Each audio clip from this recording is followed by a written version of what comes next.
Today I want to share with you how I grew my back fast. The back is my most favorite part to train, and the one which I could improve on the most since I've started lifting. The back has quite a few muscle parts and is split up into the upper, middle and lower back. Comment down below what your most favorite back exercise is.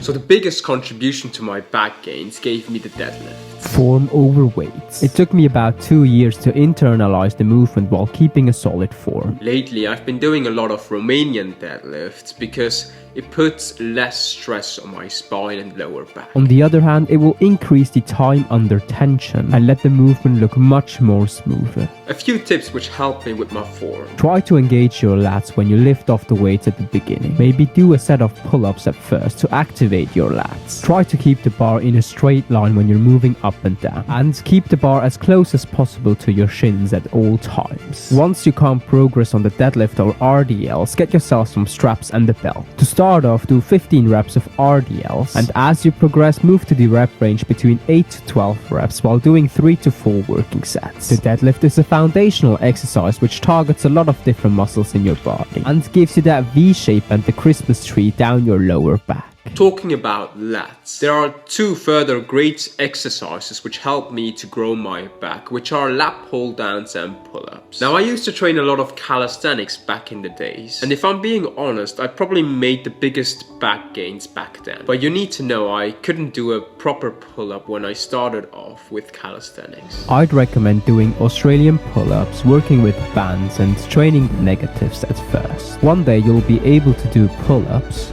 archer pull-ups, weighted pull-ups or even a front lever.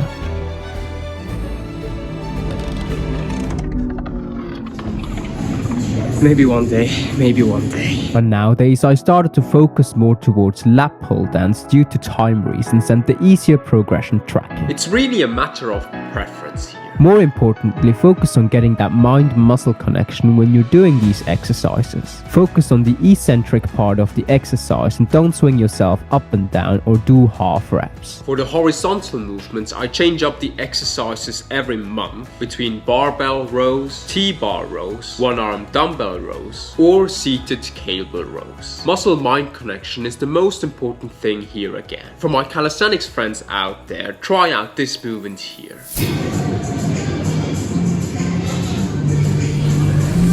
Smash that like button if you find this video helpful, and let's move on to some additional extra tips. For my warm-up sets, I usually do face pulls with low weights. This exercise trains my rear delts, which I was neglecting for a long time, and if I'm being honest here, it really gives that extra on your back, as you can see here. If you want to try out this exercise, I'd recommend you to use only 2 fingers so you can really feel the contraction in the rear delt. Another great exercise is cable lat push downs, which really activates my lats and help me again with the mind-muscle connection as a warm-up set or as a burner and end exercise. Shrugs to build your traps if needed. I don't train them as much anymore because I'm quite happy with how my traps are looking right now. Plus it gets trained anyways when you're doing deadlifts.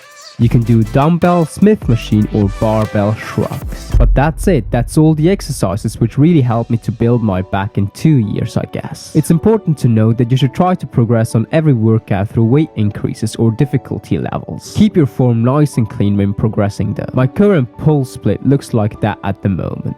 The first split of the week is strength focused while the second workout on hypertrophy. In general, I change up the exercises every 4 weeks and follow a 12 weeks program. I definitely didn't maximize my muscles output and could have made more progress. Fight went closer to failure, and also at the same time focused on 2 to 3 minutes of rest time, because the rest time in between sets is also an extremely important factor. But I've learned now from these mistakes, and that's what I'm working on right now. Now, if you're interested in a video where I follow the average British diet, you might want to check out this video here, and I'm happy to see you there. If not, thank you very much for watching this video.